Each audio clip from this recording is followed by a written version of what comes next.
So guys आपको एक बारी फिर से स्वागत है हमारे डेली रेसलिंग एपिसोड नंबर 942 पर। और अभी हाल ही में WWE ने एक फैनेटिक टूर किया फैंस के लिए, वो भी न्यूयॉर्क सिटी में। वो हमेशा ऐसा करती है, लेकिन ये बहुत सक्सेसफुल रहा उनके लिए। वहाँ हमें कुछ बहुत ही बड़े नाम देखने को मिले, जैसे the game, triple H, Rey Mysterio, Cody Rhodes, Drew McIntyre, IShow Speed, यहाँ तक कि ट्रेविस स्कॉट भी वहाँ मौजूद थे, जिन्होंने रे मिस्टेरियो के साथ कुछ टैग टीम अप कर लिया। नॉट ओनली यहाँ पर हमें नेटफ्लिक्स एंड WWE के बीच में पार्टनरशिप जो हो रही है ना, उसके बारे में डिटेल्स मिली, बल्कि हमने ड्रू मैकिंटायर को भी देखा, जिन्होंने सीएम पंक के अंदाज में एंट्री मारी, जहां उन्होंने उनको भर भर के ट्रोल कर दिया कि भाई अब ये सब कुछ खत्म नहीं हुआ है। इस लाइव इवेंट को WWE के इतिहास का सबसे बेस्ट फैनेटिक टूर बताया जा रहा है। एंड जिस हिसाब से चीजें पॉप अप हुई थी ना, हाइप अप हुई थी, ऐसा लग भी रहा था कि ये बहुत ही बड़ा होने वाला है। WWE is on fire right now. बाकी अगर आप चैनल पर नए हो तो चैनल को अभी लाइक एंड सब्सक्राइब कर दो और वीडियो को एंड तक पूरा देखना। एंड नाउ आप देख रहे हैं रेसलमैनिक्स एंड सब्सक्राइब करना तो बनता है। Well in the world of WWE कुछ भी पॉसिबल हो जाता है ना। एक तरफ जहाँ पे WWE के मैच बेहतरीन देखने को मिलते हैं, वहीं पर कुछ मैचेस ऐसे होते हैं जो बुक होते होते कैंसिल ही हो जाते हैं, स्क्रैप हो जाते हैं, कभी इस वजह से तो कभी उस वजह से। एंड ऐसी एक क्रिकेट WWE की लाइफ में भी रह गया, which is Becky Lynch versus Ronda Rousey का सिंगल्स मैच 2017 एंड 2018 के अराउंड। WWE ने पूरा मन बना लिया था कि भाई इस मैच को तो कैसे भी करके करवाया ही जाएगा। एंड सर्वाइवर सीरीज 2018 के अराउंड WWE ने पूरा मन बना लिया था कि भाई इस मैच में तो होना ही होना है, चैंपियन वर्सेस चैंपियन। बट फिर बैकी इंजर्ड हो गई और बैकी की जगह ले ली शार्लेट फ्लेयर ने, उनको रिप्लेस कर दिया और रेस्ट इज हिस्ट्री। जिसके बाद WWE ने एड़ी चोटी का जोर लगा दिया, लेकिन इस मैच को वो ऑफिशियल नहीं कर पाई। बट अब ये हो भी नहीं सकता क्योंकि रोंडा राउजी ने कंपनी छोड़ दी है और वो वापस आना भी नहीं चाहती। अब इस मैच को आप ऑलमोस्ट क्या पक्की से पक्का कैंसिल समझो।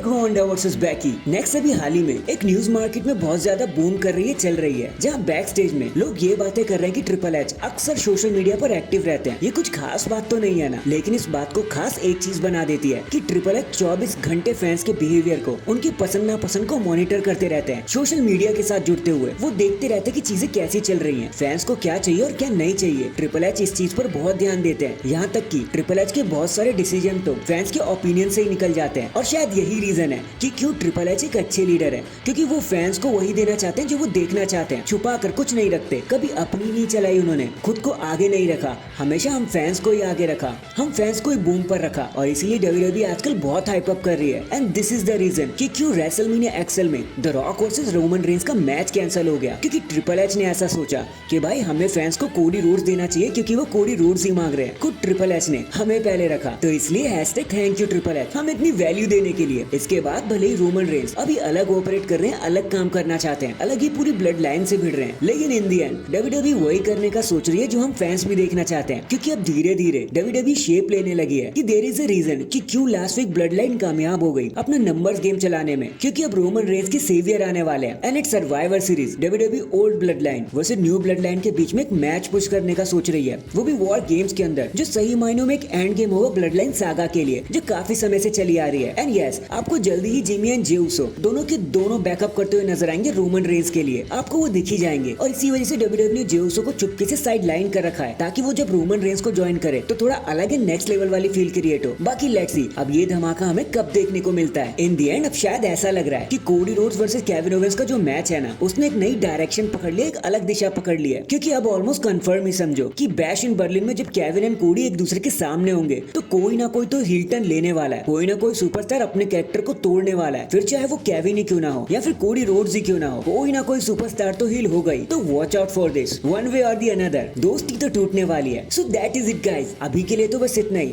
देखो आप मुझे बताना, केविन ओवेंस या कोडी रोड्स दोनों में से आप किसे हील होते हुए देखना चाहते हो, सबसे पहले कमेंट करके जरूर बताना। एंड अगर चैनल पर नए हैं तो चैनल को अभी लाइक एंड सब्सक्राइब कर दो। बाकी मैं मिलता हूँ आपसे किसी और अपडेट के साथ, अब तक के लिए अपना ख्याल रखें और खुश रहें।